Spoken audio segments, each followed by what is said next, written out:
You know that feeling, right? You're deep into a project, everything is clicking, you're making amazing progress, and then, bam, nothing. You've hit a wall. One minute you're flying, and the next you're just stuck, staring at a blank page. Yeah, I thought that might sound familiar. It happens with everything, whether it's a report for work, a personal project you're passionate about, or even when you just think about the world's biggest problems. That feeling of being totally stuck is universal. It's so frustrating, so demotivating, but it turns out there's a real scientific reason behind it. So what is actually going on inside our heads when we hit that wall? Well, it's not just some vague feeling. It's a legit psychological event. Let's dive into what researchers call the stuck effect. It's a real thing, and honestly, understanding it is the absolute first step to beating it. Okay, so here's the official name for it, the stuck-in-the-middle effect. It happens right at that tricky midpoint of any project. You know, after all the initial excitement is worn off, but the finish line still feels miles away. And it's at this exact point that your whole perspective on the task just flips. And this comparison just nails it. At the start, everything's new and exciting, right? Progress feels super fast, and you're proud of everything you've done. But then you hit the middle. The novelty is gone. Suddenly your focus shifts from all the awesome progress you've made to this giant mountain of work you still have left to do. So, knowing why we get stuck is great, but the real question is, how do we fight it? How do we actually break through that wall? Let's talk strategy and start with some ways to conquer our personal goals and push right past that midpoint slump. The whole strategy really boils down to this one simple idea. You don't have to eat the whole pizza in one bite. When a goal feels completely overwhelming, it's not about forcing it down. It's about slicing it up into smaller, more manageable pieces. So, how do you slice up your pizza? Well, first you gotta identify the whole pizza, that big, scary goal. Then you break it down into the smallest possible pieces. As you finish each little piece, each bite, and check it off, your brain gives you a little hit of dopamine.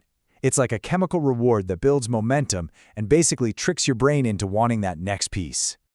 Now, this whole idea of breaking down big tasks, it doesn't just work for your to-do list. Let's scale it up. I mean, we can apply the exact same thinking to tackling some of the world's biggest, most intimidating problems. When we think about issues like climate change or massive social inequality, it's so easy to feel completely powerless, right? The problem feels like this giant, unmovable boulder, and we're just one tiny person standing in front of it. You just think, what difference can I possibly make? And this feeling, well, it actually shows up in the data. Take a look at climate engagement. A huge percentage of people care deeply about it, but a much, much smaller group actually takes consistent action. That massive gap between caring and doing, that is the stuck effect, just on a global scale. We get so overwhelmed by the size of the problem that we just freeze. So what separates the people who act from those who freeze up? It all comes down to their mindset. The ones who stay in the fight are driven by a core belief, the belief that their small, individual actions really do matter and contribute to a bigger solution. And guess what? They're totally right. No single person can fix everything. But if you look at history, major change almost always starts with a few motivated people. Their small actions create a domino effect. They snowball, they build momentum, and eventually, that giant, unmovable boulder actually starts to shift. Okay, so slicing up the problem is a fantastic strategy, but I've got two other tools for you, and these might be a little unexpected. Let's just call them your superpowers for getting unstuck. Superpower number one is anger. Yep, you heard me, anger. That feeling of moral outrage you get when you see something that's just not right, that can be an incredibly powerful fuel. I mean, think about the civil rights movement. That was driven by a collective, righteous anger at injustice. That anger is what created the relentless drive for change.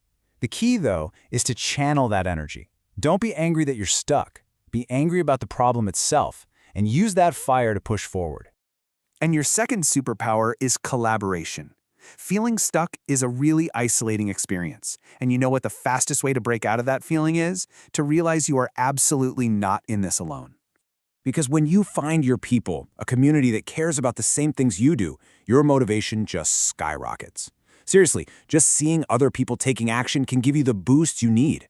Plus, it brings in all these fresh perspectives, which is a total lifesaver when you're staring at a problem and have no clue what to do next. All right, so we've dug into why we get stuck, and we've uncovered some pretty powerful tools to break free. Now let's bring it all home. With all this new info, what is the absolute first step you should take?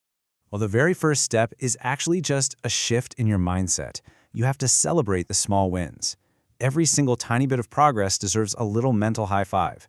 When you acknowledge those little victories, you build confidence and create the exact momentum you need to keep going. Trust me, that feeling is addictive. So here it is, your final Getting Unstuck toolkit. Number 1, break it down. Make your goal bite-sized. 2, just take any action. No step is too small. 3, find your people. Build that support group. 4, celebrate every single win along the way. And 5, don't be afraid to use that righteous anger as fuel for change. Look, small steps really do add up to big change. The road to any big goal might be long, but every single tiny action you take moves you one step closer to that finish line. So the only question left is, what's one baby step you can take today?